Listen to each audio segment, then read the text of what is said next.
오늘 이 밤에 약속을 의지하고 나온 여러분들의 발걸음 가운데 하나님께서 복 주시고 여러분들의 걸음이 믿음의 흔적이 남는 걸음, 하나님의 역사가 새겨지는 걸음 되기를 주 예수 이름으로 축복합니다. 여러분의 소리가 하나님의 귓가에 들려 하나님이 응답하시고 기뻐하시며 즐거워하시며 춤추시는 그런 아름다운 곡조가 되기를 예수 이름으로 축원합니다. 예. 지금 중동에서는 참 안타까운 일이 벌어지고 있죠. 이스라엘과 하마스 간의 전쟁인데 그 가자 지구라는 것, 가자 지구는 우리가 성경을 보면 가사라고 알죠. 가사. 삼손하고 있었던 바로 거기 지역입니다. 그 옛날부터 계속 그 문제예요, 그 지역이. 근데 이런 이스라엘과 팔레스타인, 이 하마스와 이런 전쟁을 보면서 많은 소위 정치 분석가들이 이야기합니다. 이스라엘이라면 전 세계적으로 뛰어난 것들이 몇 개 있는데 그 중에 하나가 정보입니다. 우리가 잘 알고 있는 모사드라고 알고 있죠. 이거는 사실 정보국인데 해외 정보 담당이고, 국내에는 신베트라고 이렇게 부른다고 합니다. 국내 치안과 정보 담당하는 모사드나 신베트 둘 다가 대단한 정보를 가지고 있습니다. 이란의 핵 물리학자 아침에 출근하는데 오토바이 타고 뒤따라가서 간단히 없애버립니다. 그 정도로 대단한 사람들. 그런데 이번에 완전히 깜깜하게 됐죠. 뭐 5,000발, 뭐 4,000발, 뭐 8,000발 뭐 이렇게 하는데 로켓이 뭐 요만한 이쑤시개가 아니고 적어도 팔뚝만한 이런 그런 거예요. 크기를 보니까. 그런데 이게 4,000발, 8,000발.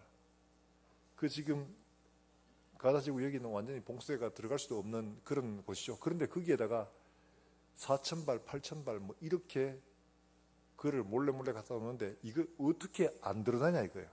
이걸 어떻게 모를 수가 있어요. 하루아침에 하는 것도 아니고 벌써 몇 달간 혹은 몇 년간 이걸 모았을 텐데 어떻게 이걸 모를 수가 있냐 이거예요. 그래서 의아하다는 거예요. 도대체 이 모사다고 뭐 하냐 이거. 밥 먹고 뭐 했길래 이런 놀라운 일들을 다 할 수 있냐. 우리나라도 지금 뭐 정찰 자산 확보한다고 그러잖아요. 왜 그러냐니까 상공의 인공위성이라든지 온 중고도 고고도 저고도 이런 비행체를 띄워놓고 개미새끼 한 마리 움직이는 거 다 감시합니다. 전쟁이 있기 전에 반드시 큰 움직임이 있거든요.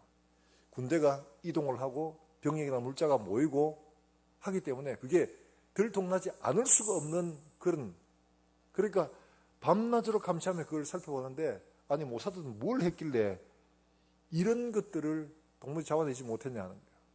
근데 그게 또 그럴 수 있도록 이 하마스가 지하 땅굴로 철책이 쳐 있으니까 그 밑으로 땅굴로 이렇게 연결을 해가지고 왔다 갔더라고요. 그 땅굴 어디서 왔겠습니까? 땅굴이라면 잘 파는 데가 있죠. 그죠? 땅굴 전담. 예, 북조선 인민공화국. 북조선 인민민주주의 공화국입니다. 그런 정황이 드러난다고. 지금 그 북한에서 만든 로켓포 이런 것들을 가지고 그 사진 찍었는 거. 하마스가 막 들고 막 하는 이게 있다는 거예요. 그게. 그러니까 지금 저거 보면 북한이 우리한테 할 거 미리 보여주고 있다는 거예요. 경계하라는 거죠. 하이브리드로 막 여러 가지로 동시다발적으로 막 정신을 못 차리게 작업을 해버리죠.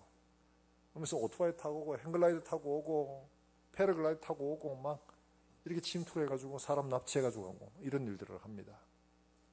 그러니까 이걸 9.11 테러에 비유를 하더라고요. 이스라엘판 9.11 테러다. 전혀 모르는 상태에서 어마어마한 일들을 갑작스럽게 터뜨려가지고 이스라엘이 완전히 공황 상태가 돼버린 거죠.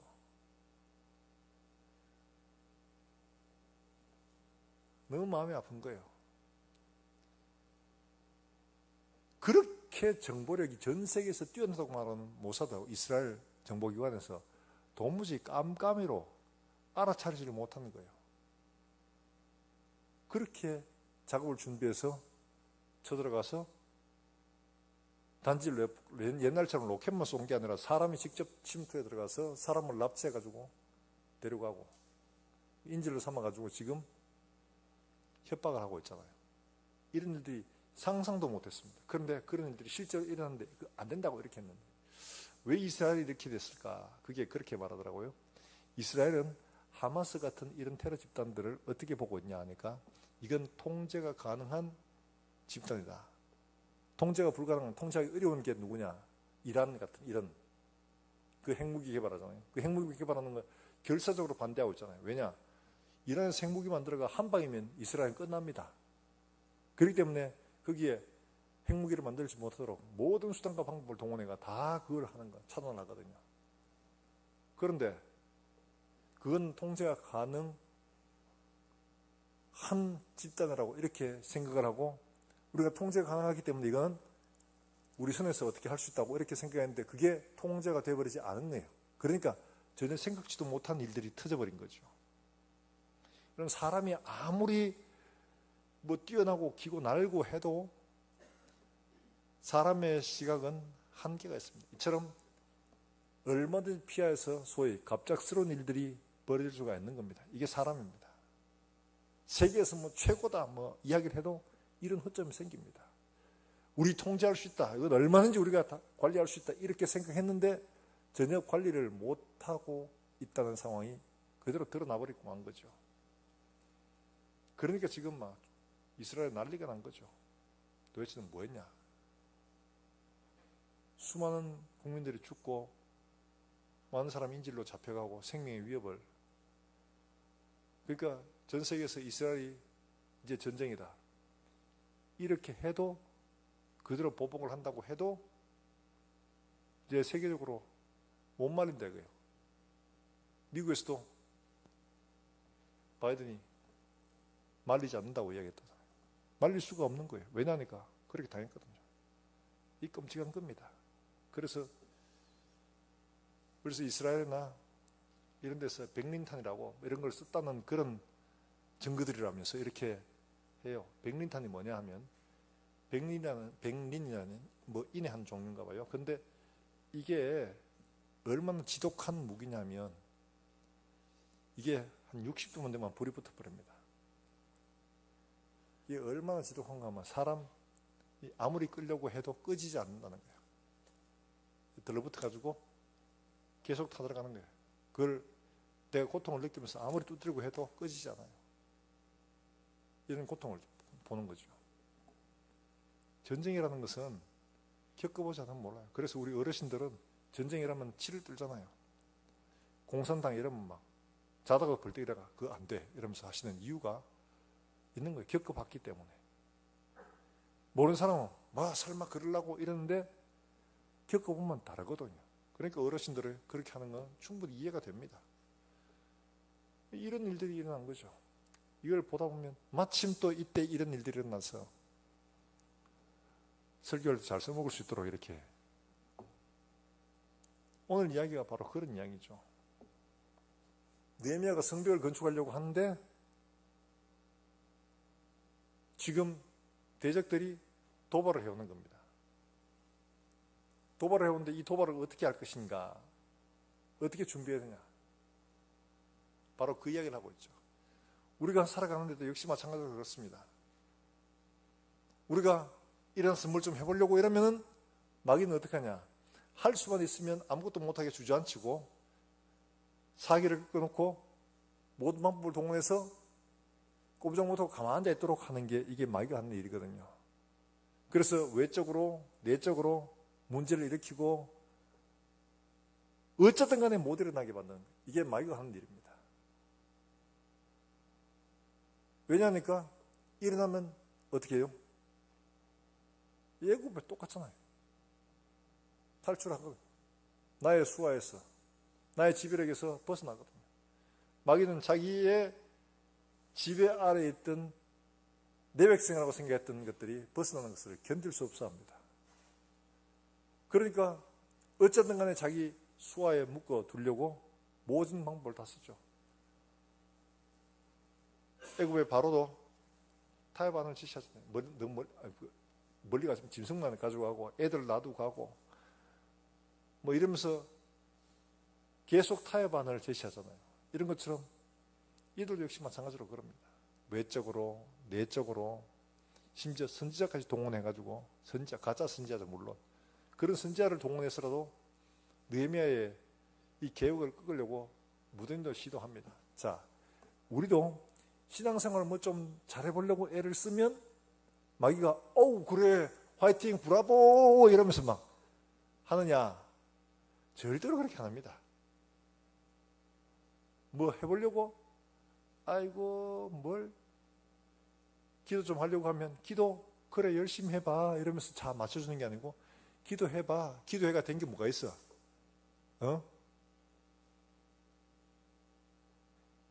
기도에 길을 팍 끊어놓죠. 그리고 믿음으로 하면 웃기지 마. 믿음으로 되는 게 돼 있어. 다 실력으로 되고 돈으로 되는 거지. 이러면서 믿음으로 일어서지 못하도록 우리에게 여러 가지 도전들을 하게 됩니다. 오늘 이들 역시 마찬가지로 정말 여러 가지 모습으로 도전합니다. 도전하는데 어느 정도로 하느냐? 그게 2장 19절 말씀해 보면 같이 한번 읽어볼까요? 2장 19절입니다. 2장 19절에 있는 말씀 한번 같이 읽어봅니다. 시작. 호론 사람 산발락과 종이었던 암몬 사람 도비아가 아라비아 사람 게셈이 이 말을 듣고 우리를 업신여기고 우리를 비웃어 이르되 너희가 하는 일이 무엇이냐? 너희가 왕을 배반하고자 하느냐 하기로. 여기 산발락, 도비아, 게셈 이런 사람들, 이 사람들은 기억할 필요도 없는 사람입니다. 너희가 하려는 일이 뭐냐? 왕을 배반하려느냐? 이거는 당시에는 굉장히 무서운 이야기였습니다. 세계 최강대국이었던 바로 이 나라를 너희가 지금 배반하려고 하는 거냐? 지금 느헤미야가 이 먼 길을 왔는데 이런 이야기 하면 왕이 혹시라도 이러면 끝나는 겁니다. 다 끝나는 거예요. 바로 그런 위협을 지금 하고 있는 거죠. 바로 이런 상황에서 그럼 어떻게 되냐? 적당히 타협을 하고 아이고 내 조금만 하가 뭐 우리 한번 시도해 보려고 그냥 뭐 흉내 한번 내봤어 이러고는 가야 되냐? 어떻게 되냐? 바로 그것을 우리에게 보여주고 있죠. 우리가 거룩한 결단들을 하고 기도에 가야지 이러면 마귀가 그래 갔다 와라 내가 저녁 해놓고 설거지 다 하고 다 해놓을 테니까 당신은 무사히 갔다 오기만 하세요. 그리고 기도할 때 정말 열심히 기도하고 막 하라고 이러면서 옷까지 사주고 막 이렇게 하는 남편들 보신 적이 계십니까 혹시? 그렇게 하는 분들 없죠, 그죠? 저녁 차리나 일찍 와 교회 가서 기도하면 떡이 나오고 밥이 나오면 돈 나오나 막 그러고 못하게 하고 막 이러죠. 이게 마귀가 하는 일들입니다. 그런 도전이 일어날 때 우리가 생각해야 할 것이 우리가 무엇을 하고 있는가를 정확히 하는 게 필요합니다. 자, 거기 나오는 2장 20절의 말씀에 이런 산발라, 도비아, 게셈과 같은 이런 사람들의 도전에 뭐라고 말하느냐? 네명이 이렇게 이야기합니다. 20절 말씀 우리 같이 한번 읽어볼까요? 20절입니다. 시작. 내가 그들에게 대답하여 이르되 하늘의 하나님이 우리를 형통하게 하시리니 그의 종들인 우리가 일어나 건축하려니와 오직 너희에게는 예루살렘에서 아무 기업도 없고 권리도 없고 기억되는 바도 없다 하였느니라. 할렐루야. 지금 이 사람들에게 하는 말이 너희는 하나님의 도성인 이 예루살렘에서 너희의 기업도 분깃도 아무것도 없다. 신경 쓰지 마라. 분깃도 없는 것들이 뭘 시비를 거냐 이 말이죠. 달리 말하면 우리는 지금 어디에 무엇을 위해서 일하고 있는 거예요? 이 땅의 것이 아니라 영원한 하나님 나라에 그 나라에 우리의 기업을 준비하고 있는 거예요. 이걸 알아야 됩니다. 이거. 그 나라의 기업을 준비하는데 마귀가 오면 시비를 구하면 야 너는 그거 기업도 없잖아. 너는 분깃도 없어. 너는 관계할 것도 없어. 너는 그 나라 가지도 못해. 그 나라와 아무 관계도 없는 것들이 뭘 시비야 이러면서 물리칠 수 있어야 되는 거죠. 근데 그 말하면 그런가? 이러면 절단나는 거죠. 사랑하는 여러분, 우리는 하나님의 나라에 우리의 기업, 우리의 분깃들을 지금 준비하고 있다는 사실들을 기억하시기를 주의 이름으로 축원합니다. 이게 우리에게 선명하게 있어야 됩니다. 지금 내 집 짓고 있다. 내가 가야 할 곳 지금 만들고 있다. 이게 분명하면 이게 포기하지 못합니다. 그런데 이게 아니라 단지 눈에 보이는 이 땅에 속한 무언가를 만들고 있다면 우리 형편과 사정에 따라 가지고 얼마든지 변화되고 바뀔 수가 있다는 거죠. 사랑하는 여러분들, 우리는 이 땅의 것이 아니라 영원한 하나님의 나라를 만들어가는 주의 종들이다 하는 사실 여러분 기억하시기를 주의 이름으로 축원합니다. 하나님 나라의 기업을 만들어가는 사람들, 하나님 나라의 기업을. 그러니까 그 나라의 기업도 상관도 없는 너희가 시비 걸지 마라. 상관도 없는 것들이 자꾸 시비를 걸어. 너희는 기업도 없고 분깃도 없어. 여러분 행여라도 우리에게 다가오는 도전들에 대해서, 악한 사단의 세력에 대해서 너희는 기업도 없고 분깃도 없고 아무 관계되는 것도 없어. 정말 그게 얼마나 힘이 있는지를 한번 경험을 해보십시오. 이 말이 정말 엄청나게 힘이 있는 거예요. 우리는 우리나라, 내 나라, 내 기업, 하나님의 바로 그 도성을 지금 준비하고 있는 거야. 아무도 건드릴 수가 없어. 우리가 분명히 바로 알아야 되는 거죠. 자, 중요한 것은 이걸 분명히 해야 되는데 요한계시록에서도 이 같은 말씀을 하고 있어요. 7교회에 말씀을 하시는데 7교회 공통적으로 하시는 말씀이 뭐냐? 이기는 그에게는. 뭐하는 그에게는? 잘 몰라요. 이기는 그에게는. 개체가요. 이기는 그에게는. 이기는 그에게는. 이거는 참전하는 그에게가 아니고 이기는 그에게. 이기는 그에게. 자, 계시록 2장 계시록 2장의 7절의 말씀, 에베소 교회 하시는 말씀이에요. 내가 너희가 어떤가 안다. 너희 지금 잘했지만 이런 문제점들이 있다. 그런데 이런 문제점 가운데 어떻게 하면 하나님의 약속이 주어져서 이걸 받을 수 있는가를 말씀하는데 2장 7절에 우리 같이 한번 읽어봅니다. 시작. 귀 있는 자는 성령이 교회들에게 하시는 말씀을 들을지어다. 이기는 그에게는 내가 하나님의 낙원에 있는 생명나무의 열매를 주어 먹게 하리라. 누구에게 주신다고 하셨어요? 이기는 사람, 이기는 그에게. 자, 2장 10절 말씀 한번 볼까요? 2장 10절입니다. 이 스무나 교회에 하신 말씀이에요. 10절입니다. 같이 읽습니다. 시작.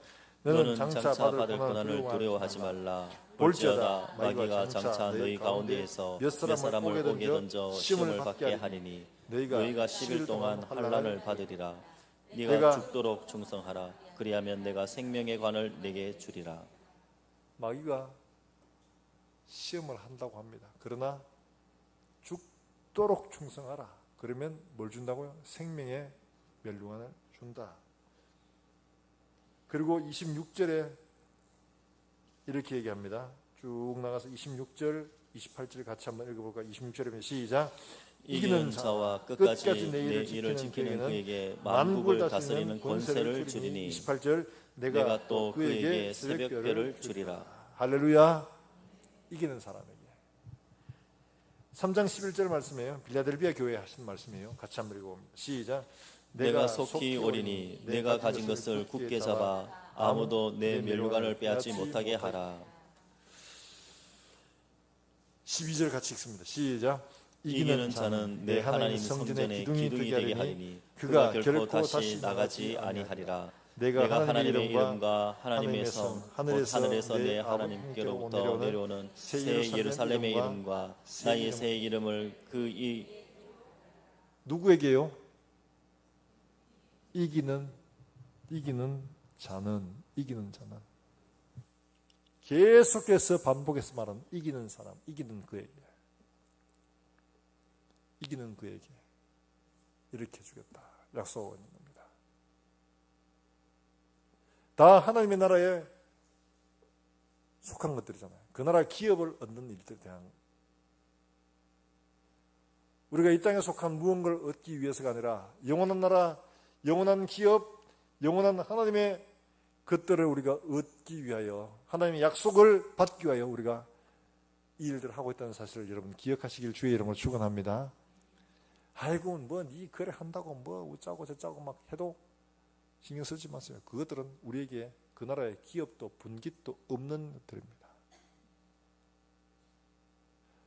분양권도 없는 것들이 분양받은 우리한테 뭐라고 하겠습니까? 우리는 끝내 하나님 나라의 유업들을 상속할 하나님의 자녀들입니다.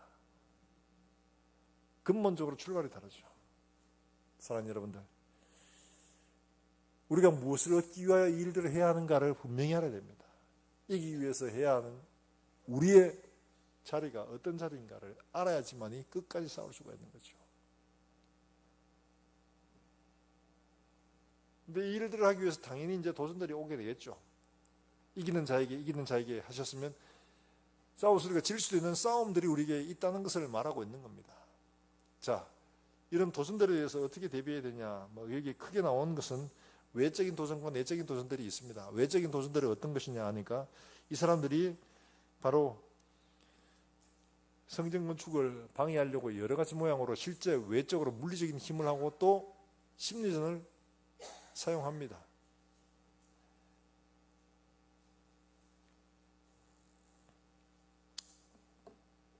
네가 왕이 되려 하지 않나 이러면서 이런 말로 심리전까지 합니다.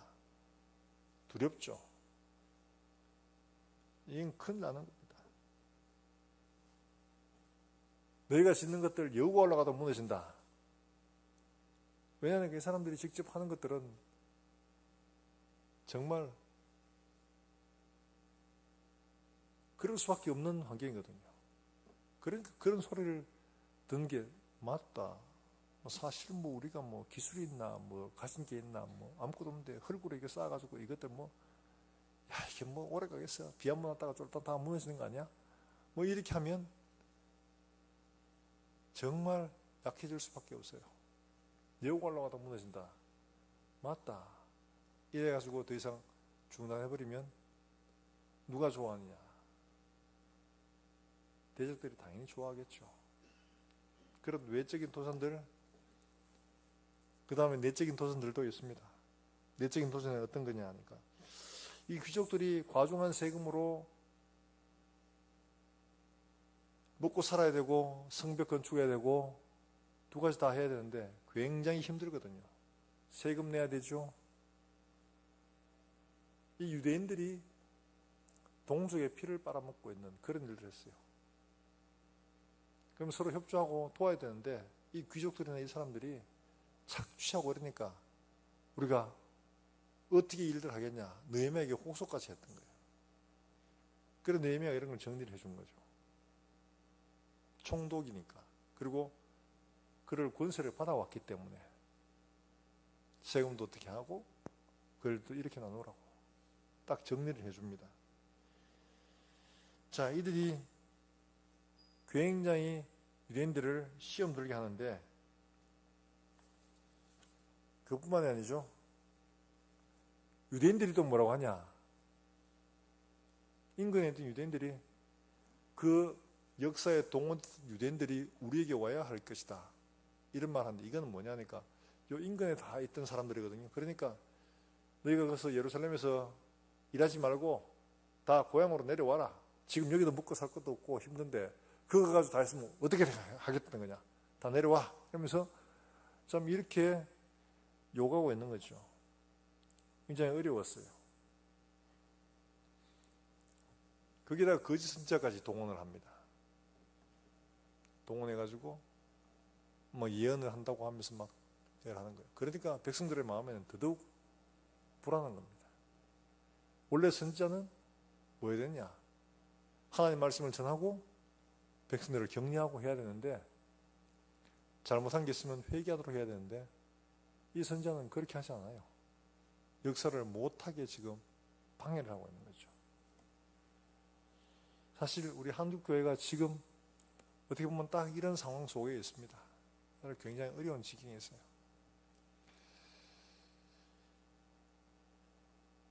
우리나라 최초의 미래학자라고 말하는 최윤식 박사 같은 분은 그렇게 이야기합니다. 2005년 기준으로 우리나라 개신교 성도들이 얼마나 되냐, 2005년 기준으로요, 한 600에서 700만 정도 된다고 이렇게 예상을 하는데, 근데 이제 요래서 한 30년 정도 지나면 어떤 현상이 발생하느냐, 이게 이 300에서 400만 정도로 반으로 준다는 거예요. 왜냐하니까 지금 인구 구성으로 보면 요때 인구, 교회별로 인구 분포가 연령별로 요분들이 이제 한 30년, 40년 이렇게 되면 대부분 나이 들어가지고 세상을 떠나거나 이렇게 되는 이런 상태가 된다는 거죠. 말하자면 이때 이미 교회 평균 연령이 40세가 넘어간다는 거죠. 이게 한 30년, 40년 지나면 거의 70, 80대잖아요. 그러니까 이분들이 다 이제 고령화돼가 세상을 떠나고 힘을 쓰지 못하고 이렇게 되고 밑에서 올라온 아이들은 적어지고, 그러면 교회가 힘을 잃게 되겠죠.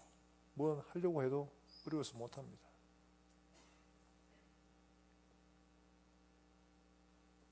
지금 이런 상태라는 거예요. 지방교회는 더 말할 것도 없고 지금 현실적으로 그런 일들이 우리 앞에 이루어지고 있습니다. 참 큰 문제가 아닐 수 없죠. 그러다 놓고 지금 사회는 어떠냐? 사회는 점점 더 어려워져 가고 있습니다. 경제적으로도 그렇고 또 문화적으로도 그렇고. 그러니까 아이들이, 젊은 아이들이, 요새 아이들이 말 듣나요? 특히 디모데후서에 말하고 있는 것처럼 오늘날 시대는 거역의 시대입니다. 거역, 누구를 거역하겠어요? 권위에 있는 사람이 권위 위에 권위자에게 거역하는 거죠. 자식이 부모를 순종하지 않습니다. 부모에게 순종을 잃어버린 세대가 되어버렸어요. 그러다 놓고 직장에 아랫사람들이 윗사람에게 다 그래요. 그러니까 뭐 이게 교회에서도 그렇다는 거예요. 모시고 사는 거예요. 모시고 살아. 이런 풍조가 계속적으로 이어져 갈 것 같아요. 교회 안에서도 똑같아졌어요. 세상과 다를 거 하나도 없어요. 개인주의적인 이런 풍조들, 그게 목회자들끼리는 우리끼리 갑니다. 그냥 부교육자들을 옛날에는 데리고 있었다고 표현을 했는데 지금은 어떻게 하냐? 부교육자를 모시고 산다고 이야기합니다. 그러니까 부교육자를 한프로 이것저것 하라고 시키면 그거는 진짜 간띠 부은 목사라고 그럽니다. 오늘 이거 전사님 이거 하세요, 이거 하세요 이렇게 했는데 목사님 그건 제가 할 일이 아닌데요. 이렇게 말하면 아, 예, 그렇군요, 맞습니다. 그럼 제가 할게요. 이러면서 해야 돼요.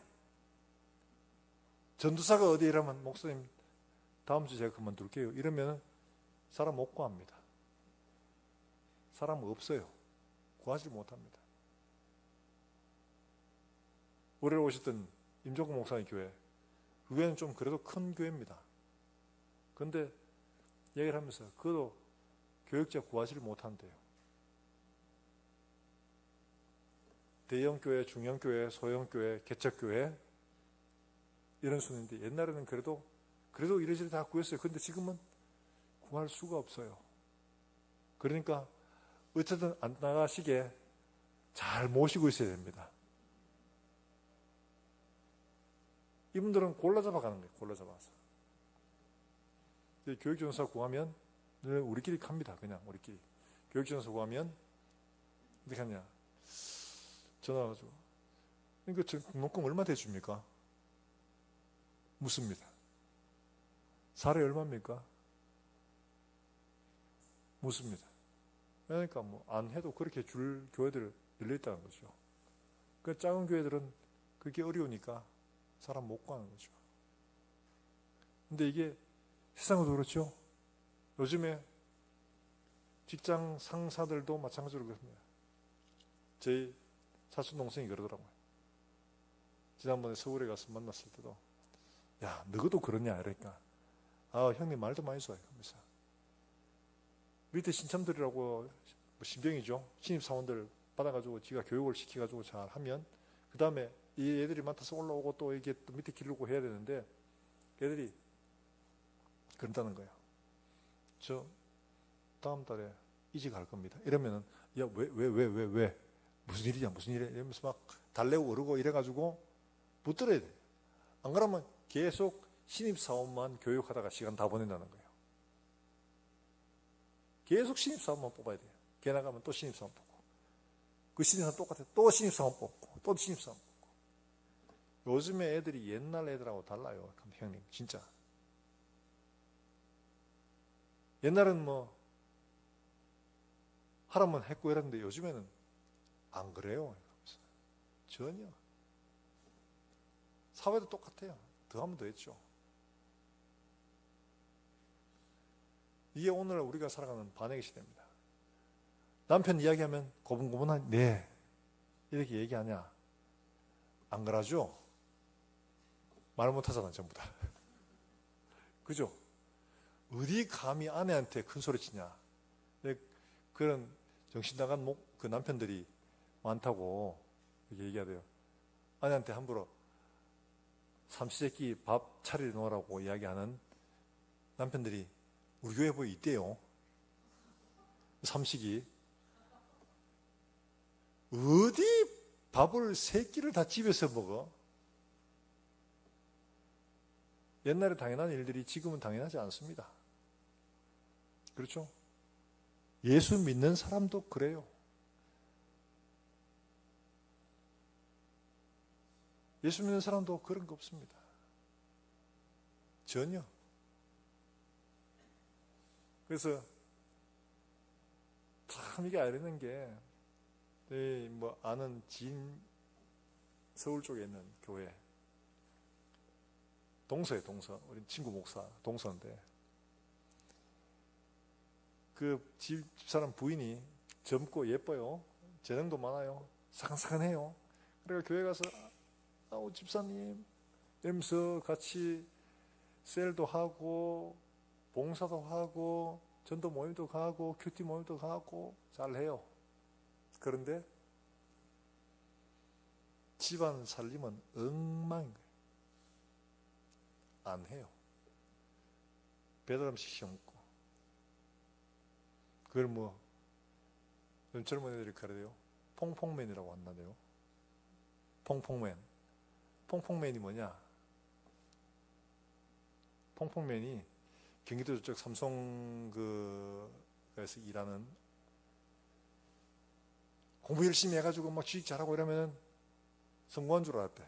근데 성공해서 예쁜 여자 딱 만나가지고 결혼까지 딱 해서 돈 많이 벌어줘요. 근데 그 아내가 뭐냐? 가정을 돌보는데 관심 없습니다. 어디에 관심 있냐? 아침은 어제 먹다 저녁에 먹다 남은 거 시켰던 거 있잖아요. 시켜 먹은 거 대충 주고 그 다음에 점심 때는 브런치 동네 아줌마들하고 하고 그 다음에 애들 돌아올 때쯤 가서 도우미 하고 저녁 때 남편 올 때쯤 되면 또 시킵니다. 시켜가지고 밥 주고 그 남편은 계속 시킨 밥 먹는데 그게 집사람이 한 줄을 안 돼요.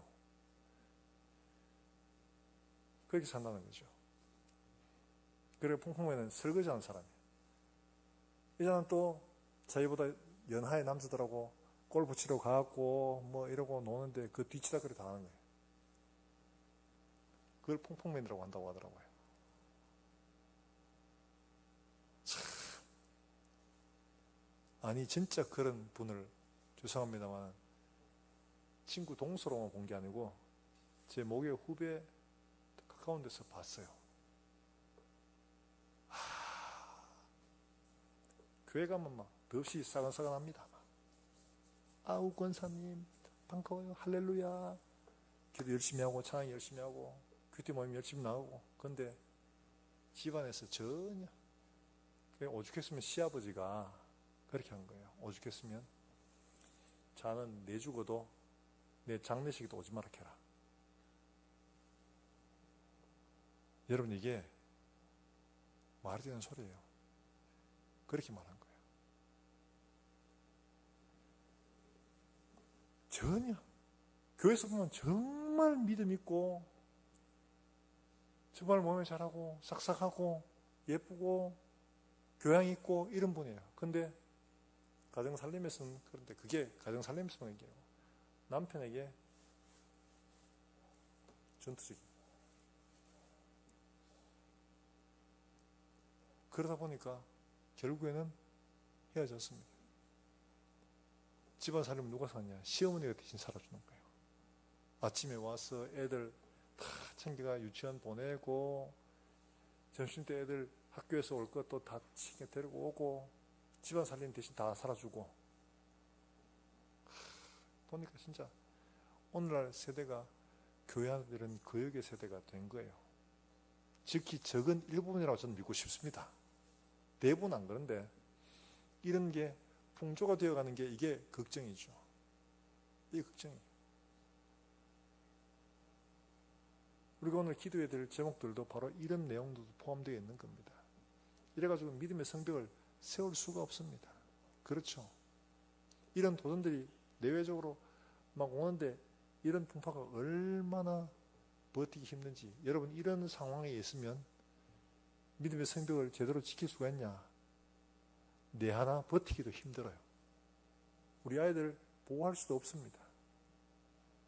공동체 버틸 수도 없습니다. 왜냐하니까 나를 통해서 다른 사람을 돕고 세우고 해야 되는데 자기 하나도 감당이 안 되는데 어떻게 남을 돕고 세워요?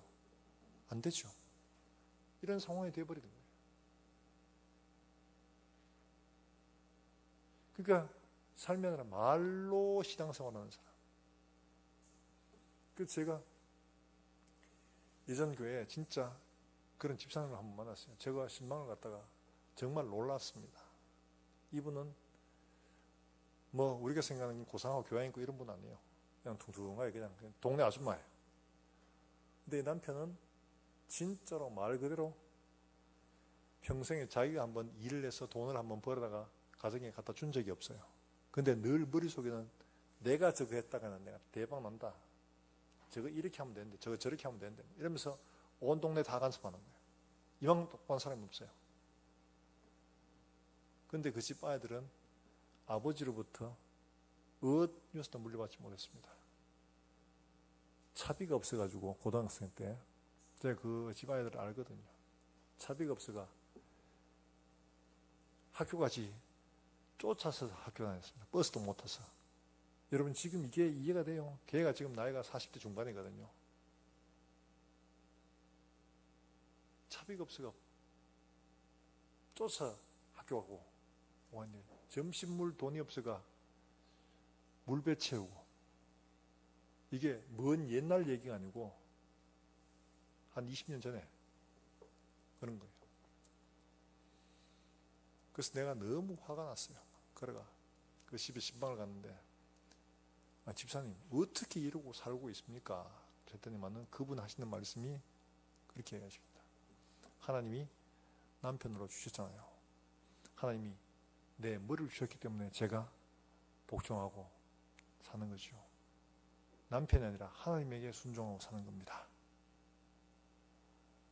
목사님은 충격받았습니다. 진짜로. 와, 말씀을 있는 그대로 받고 그대로 순종하는 이런 분이다. 그래서 그 아들이 큰애가 목사가 됐습니다. 둘째도 대기업에 취업을 해가 잘 살고 있고요. 그런 상황에서 얘들이 커갈 수 있는 것은 그 엄마가 방벽이 되어줬기 때문에 가능한 일이었죠. 그 엄마가 방벽이 되어주지 않았더라면 얘는 두말할 것도 없습니다.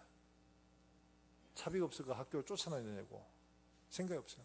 돈이 없어가 밥을 못 먹어가지고 점심때 물배 채우는 아이가 어떻게 믿음으로 목사가 될 수 있겠습니까?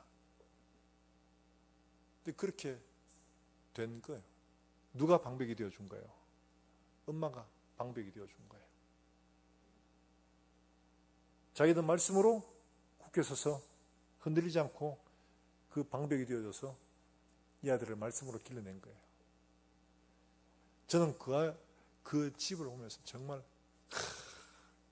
이 집의 가장은 이 엄마다. 내가 목사하고 그분 집사지만 머리 숙입니다.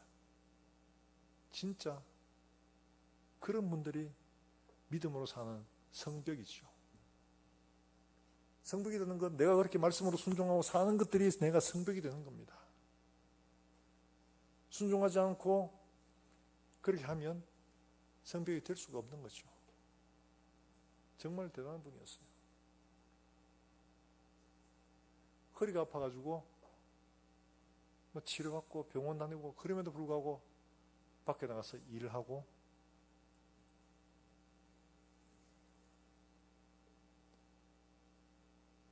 사랑하는 여러분들, 우리에게 내적으로 외적으로 타고난 여러 가지 도전들이 너무 많습니다. 그런 가운데서 우리가 하나님이 우리에게 주신 공동체를 믿음으로 잘 지켜내는데 정말 방백이 될 수 있기를 주의 이름으로 축원합니다. 내가 믿음으로 바로 서지 않고 순종하지 않으면 절대로 방백이 될 수가 없습니다. 난 사람 때문에 다른 누군가가 정말 믿음으로 든든히 서갈 수 있는 벽이 되어줘야 되지, 방백이 되어줘야 되는데 내가 허물어져 가지고 원수들로 말미암아 공격받게 만드는 일을 하면 안 되겠죠. 이분은 말이 아니라 자기의 삶으로 그걸 보여준 거예요. 그 몸은 내가 진짜 90도로 인사하고 싶어요. 진짜로. 진짜. 그분은 아름다운 분이에요. 진짜. 지금 우리 상황이 그런 반역의 시대에 살기 때문에 여러분, 지금 우리는 수많은 그런 도전들에 직면하고 있습니다. 그러다 보면 버티고 있는 우리 속에 우울하고 힘들고 견디기 몹시 어려운 이런 상황들을 만날 수가 당연히 있겠죠. 이게 내적인 도전들이에요. 자, 이런 도전들 속에서 우리가 뭘 해야 되느냐? 하나님의 약속의 말씀을 붙들고 버티지 아니하면, 순종하지 않고는 결코 이겨낼 수가 없습니다. 오늘 여기 나오는 것도 이 사람들도 하나님 약속의 말씀을 붙들고 자기가 건설해야 될 바로 그 성벽만 바라보고 하잖아요. 근데 어떤 징조나 느헤미야서를 읽어보시면 아시겠지만 징조나 기적이나 표적이나 이런 거 하나도 없습니다. 오직 하나님 말씀 그거 하나에 순종하여 끝까지 버티는 이거밖에 없는 겁니다. 오늘 우리가 살아가는 세대도 역시 마찬가지로 그렇죠. 우리가 지금 만나고 있는 이 세대, 지금 보면 굉장히 어려운 세대입니다. 우리 젊은이들을 위해서 기도할 건데, 젊은이들이 처하고 있는 상황들을 보면 참 눈물이 납니다. 중국의 이야기만 전부가 아니에요. 중국의 아이들이, 청년들이 졸업사진을 찍었는데 전부 다 시체사진 뭐 이런 거 찍었다고 했잖아요. 그거 뭐냐 하니까 졸업을 해도 갈 곳도 없고 돈도 못 벌고 사는 게 죽은 건 똑같다고. 시체사진은 뭐 졸업사진 예쁘게 만드는 게 아니고 시체같이 막 이런 널브러져 있는 이런 사진을 찍는 거예요. 근데 그걸 보면서 참 마음이 아프지만 그 이야기가 중국만의 이야기가 아니고 우리나라도 별반 다르지 않거든요. 아이들이 졸업을 하면 졸업을 안 합니다. 휴학하고 계속 연장하자, 연장해. 왜요? 그래도 학교에 적이라도 둬야지 취업할 수 있는 기회가 있기 때문에 그 기회 하나 붙들기 위해서 계속 휴학하고 해가지고 연장하는 거예요. 돈만 내버리는 거죠. 바깥에는 진짜 너무 음란한 세대가 돼가지고 유혹이 너무 많습니다. 손 뻗치지 않아도 자동으로 옵니다. 와가지고 우리를 유혹합니다. 말 그대로 너무 넘어지기 쉬운 이런 환경 속에 있어요. 그러니까 젊은 아이들이 이걸 감당하기가 정말 어려워요. 이를 악물고 버텨야지만이 버틸 수가 있는 세상이 된 겁니다. 결혼한 세대는 어때요? 또 결혼하고 출산하려고 하니까 집 하나 장만하는 것도 쉽지 않네. 옛날에 저희 세대는 그래도 아버지 살던 세대보다는 더 잘 살 수 있다는 그런 희망이 있습니다. 지금은 아버지보다 가난한 세대가 된다는 이게 분명한 사실이거든요. 그러니까 얘들이 알을 안 낳아요. 이런 세대가 되어버렸어요. 얘들을 위해 할 수 있는 게 뭐냐? 함께 울고 기다리고 기도하는 것 외에는 다른 수가 없는 거예요. 하나님이 상황을 열어주지 않으면 절대로 어떻게든 상황을 풀어나갈 수가 없는 그런 환경이 되어버렸어요. 그러니까 교회에서도 세상에서도 우울증 환자가 너무 많잖아요. 묻지마 폭행 전부 다 그런 데서 연유한 거잖아요.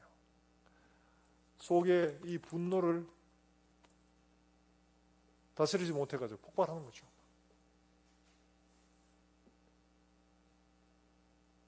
어제도 뉴스 보다 보니까 그런 게 타고 올라왔는데 보니까 40대 아줌마예요. 경기도 쪽인데 모텔에서 출산을 했어요. 출산해가지고 침대포에 알을 둘둘 말아가지고 2층에서 던져가지고 밖에. 그럼 애가 어떻게 되겠습니까? 1번 3단 평형에서 탁 착지하고 이런다. 어떻게 되겠어요? 죽죠. 죽었어요. 그걸 왜 그랬냐 하니까 걔가 누구인지도 모른대. 어떤 남자인지도 모른대. 세상에. 걔를 키울 수가 없어가지고 밖에 던져놓으면 길 가는 사람들이 애를 보고 불쌍해가지고 데리고 와서 애를 잘 키워주겠다는 생각이 들어서 집 던져놓은 밖에. 사람이에요. 뭐 도대체. 인간성이 무너져가는 세상을 우리가 살고 있는데 이게 멀리 있는 이야기가 아니고 바로 우리 주변에서 일어나고 있는 일들입니다. 여러분 우리가 이런 세대를 맞이하고 이런 세대를 살아가는데 우리 젊은 우리 청년들, 우리 아들들이 그런 세상을 살아가는 겁니다. 정말 아득합니다. 이런 뉴스를 볼 때마다 정말 얘들이 살아갈 세상이 얼마나 악하고 얼마나 어렵겠나. 마음이 아프더라. 마음이 아파. 사랑하는 여러분들, 지금까지 우리가 살아왔던 세상과 전혀 다른 일들이 펼쳐질 겁니다. 그래서 예수님은 마지막 일들에 대해서 우리에게 이렇게 경고하고 있죠. 너희가 천기는 분별할 줄 알면서 이 세대는 분별할 줄 알지 못하느냐 라고 말씀을 하시면서 그렇게 말씀하십니다. 지금 이런 것들 너무 많이 일어난다. 그런데 깨어 근신하고 바로 서라 라고 말씀을 하고 있죠. 우리에게 경고하십니다. 인제 올 때 마지막 때도 그렇다. 노아의 때와 같을 것이다. 먹고 마시고 뭐하고? 시집가고 장가가고. 여러분 뭐 시집가고 장가가는 게 뭐 잘못됐냐? 아니에요. 그게 정상인데 그 다음에 나오는 말 생활의 염려로 마음이 둔화해지고 덫과 같이 그날이 너에게 임하는 결코 피하지 못한다고 합니다. 이건 뭐예요? 우리의 삶의 모든 이전 과정들을 보면 태어나서 공부하고 졸업하고 직장 갖고 그리고 뭐해요? 시집가고 장가가고 하죠. 또 애 낳고 하죠. 다 여기에 되겠습니다. 이것 위에 살아가는 거예요. 사람이 다. 그렇잖아요. 할매들 시집가고 장가가고 그리고 다 보내고 났으면 이제 끝났다 이럽니까? 아니죠. 그죠? 하나씩 들고 오죠. 또 들고 와가지고 엄마 아 좀 봐줘 이러면서 그러잖아요.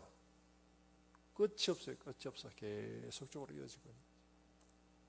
근데 우리 그런 일들에 대해서 경고하고 있습니다. 자, 깨어 있으라. 세상에 있는 이런 문제도 역시 마찬가지로 천기야. 지금 일어나는 일들 보면 기후 변화 이런 것 때문에 진짜 이게 놀라운 일들이 벌어지고 있을 것이라는 분명히 우리에게 말씀을 해주고 있습니다. 난리와 난리의 소문이 있고 나라가 대적하여 일어나겠고 이런 일들 계속적으로 일어났었습니다. 그 다음에 21장 누가복음 21장 25절의 말씀을 우리가 주목해서 한번 볼 필요가 있습니다. 누가복음 21장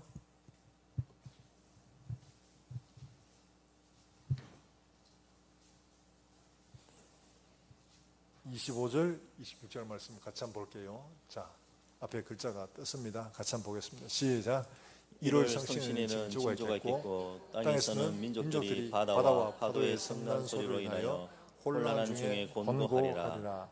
사람들이 세상에 임할 생각하고 무서워함으로 기절하리니 이는 하늘의 권능들이 흔들리겠습니다. 자, 25절의 말씀에 특별히 이렇게 되어 있습니다. 1월 성신의 징조가 있고 땅에서는 민족들이 바다와 파도의 뭐 소리로? 성난 소리로 인하여 혼란한 중에 뭐 한다고요? 재난들이 어디서부터 오느냐? 바다에서부터 온다고 이야기합니다. 누가 이걸 생각해 냈겠습니까? 지금 우리가 당하고 있는 문제가 어디서부터 시작됐냐? 바다에서부터 시작되고 있거든요. 해수면이 상승을 하고 그로부터 모든 일들이 벌어지는 겁니다. 기후변화, 그게부터 시작하는 거예요. 비가 오는데 너무 많이 오고 안 오는데 너무 안 오고 해수의 밀도가 바뀌어가지고 해류가 바뀌어지고 해류가 바뀌어지니까 지금까지 있어왔던 이런 기후 변화하고 전혀 상관없는 기후들이 막 곳곳에 지 맘대로 막 일어나는 거예요. 그리고 파도의 힘이 얼마나 세졌는지 그래서 그렇게 표현하고 있는 바다와 파도의 성난 소리를 인하여 누가 이렇게 되라고 생각을 했겠습니까? 그냥 단순히 그냥 파도 좀 치고 뭐 이런 게 아니고 지금은 그런 정도의 일들이 아니라는 거죠. 재앙들이 바다에서부터 시작되는 것을 표현하고 있는 겁니다. 그러나 우리에게 말씀하시기를 이렇게 말합니다. 28절 말씀에 이렇게 말하죠. 21장 28절입니다. 시작. 이런 일이 되기를 시작하거든 일어나 머리를 들라. 너희 성령이 가까웠느니라 하시더라. 일어나 머리를 들라. 뭐가 가까웠어요? 송이야, 예수님 오실 때가 다 됐다는 겁니다. 이제. 그리고 34절 말씀 우리가 같이 한번 봅니다. 같이 읽습니다. 시작. 너희는 스스로 조심하라. 그렇지 않으면 방탕과 술 취함과 생활의 염려로 마음이 둔하여지고 뜻밖의 그날이 덫과 같이 너희에게 임하리라. 36절입니다. 같이 읽습니다. 시작. 이러므로 너희는 장차 올 모든 일을 능히 피하고 인자 앞에 서도록 항상 기도하며. 뭐하라고 말씀합니까? 항상 기도하고 깨어있으라. 이거 다 피하고 인자 앞에 능히 설 수 있도록 깨어 기도해라. 마지막 시대에 일어날 여러 가지 많은 이런 일들을 우리가 눈으로 직접 보고 들어가고 있습니다. 그리고 이런 일들이 다가오거든 머리를 들라. 너희 구속이 가까웠느니라. 주님 오실 때가 다 됐다는 겁니다. 앞에 인자가 가까이 곧 문 앞에 이런 줄 알라고도 하셨어요. 우리가 기억해야 할 것은 이런 모든 것들을 다 이겨내고 인자 앞에 능히 설 수 있도록 근신하고 깨어 기도해라. 우리가 기도해야 됩니다. 우리 자녀를 위해서 울어야 되는 거죠. 이런 일들을 보고 하나님 말씀하신 것들 지혜로 분별을 하고 피할 수 있도록 하는 지혜가 필요하고 이겨낼 수 있는 지혜가 우리에게 필요하고 그 일들을 위해서 기도하라고 하셨으니까 우리가 기도하는 사명을 감당해야 되는 겁니다. 사랑하는 여러분들, 오늘 우리가 이 밤에 함께 기도하실 때 정말 이런 어려운 일들을 우리가 주님 말씀하셨듯이 너희가 이런 일들을 당하고 지나가야 된다고 말씀하고 있는 겁니다. 지나가야 되는 거예요. 그런데 이걸 다 피하고 넘어갈 수 있도록 피할 길이 있다는 거죠. 피하고 지나갈 수 있도록 우리가 기도하고 깨어있으라 말씀하십니다. 그리고 마지막 그때 주님 앞에 능히 설 수 있도록 주님 앞에 설 수 있도록 필요합니다. 우리만 아니고 나만 싹 피해가야지가 아니고 나와 우리 자녀들이 그렇게 할 수 있도록 기도하는 일들이 무엇보다 중요한 시기입니다. 사랑하는 여러분들, 우리가 이렇게 하나님 앞에서 정말 믿음으로 바로 설 수 있도록 늘 깨어있고 늘 기도하는 우리 모든 성도들이 되시기를 주의 이름으로 축원합니다.